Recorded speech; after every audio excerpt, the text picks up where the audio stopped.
ছাত্র জীবনে পুজোর মধ্যে একটা দিন আমরা সবাই মিলে বাইরে খেতে যেতাম। তখন আসলে রেস্তোরাঁয় যাওয়াটা এখনকার মতো এতটা সহজলভ্য ছিল না এবং চারিদিকে এত রেস্তোরাঁ গজিয়েও ওঠেনি। তো আমার মনে আছে আমাদের শহরতলির বাঙুরের বাড়ির কাছে লেক টাউনে হোস্ট নামে একটি রেস্টুরেন্ট ছিল। তো অষ্টমীর দিন আমাদের ডিনারটা সেখানে বরাদ্দ থাকতো। মানে এমনও হয়েছে সারা কলকাতা ঘুরে কোনো রেস্তোরাঁ জায়গা না পেয়ে আবার আমরা সেই হোস্টেই ফিরে এসেছি। মানে একজন ভদ্রলোক ছিলেন যিনি আমাদের বেশ ভালোভাবে আপ্যায়ন করতেন।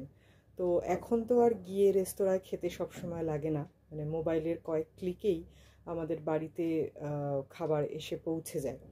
তো সেই জন্য এখন আর হয়তো ঘটা করে সেইভাবে সবাই মিলে একসঙ্গে সময় করে রাতে খেতে যাওয়ার হয় না। তবে ক্লিকের সবটাই বোধহয় খারাপ নয়।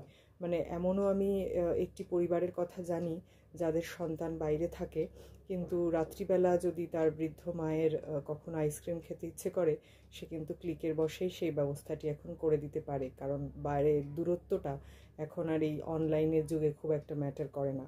তো সেটা আমরা অ্যাফোর্ড করতে পারি। কিন্তু তাও মনে হয় যে একটা দিন, উৎসবের মধ্যে একটা দিন যদি আমরা সবাই মিলে একসঙ্গে কোথাও খেতে যাই বা একটা নতুন জায়গা এক্সপ্লোর করি, সেটা কিন্তু বেশ অন্যরকম অভিজ্ঞতা হয়। তো পুজোর তো আর মাত্র 21 দিন বাকি, মানে প্রায় এসেই গেল। তাই চলুন আমরা চটপট একটু লিস্ট করে নিই যে আশেপাশের কোন নতুন রেস্তোরাঁটা এবার আমরা পুজোয় এক্সপ্লোর করব। অনেকেই নতুন স্টার্ট আপ করছেন, ক্লাউড কিচেন করছেন, যারা দূর থেকে নতুন নতুন খাবার সাপ্লাই করেন। সেরকম একটা দুটো নয় লিস্ট আপ করে নিয়ে আমরা সেখানেই এবার সবাই মিলে যাব। অনলাইনে সেদিন আনাবো না, সেদিন সবাই মিলে সেখানে গিয়ে একসঙ্গে একে অপরের সম্পর্কের উষ্ণতা বজায় রাখার জন্য এবং বেঁধে বেঁধে থাকার জন্য একটা দিন পুজোর মধ্যে আমরা বরং একসঙ্গে সেখানে গিয়েই খেয়ে আসবো।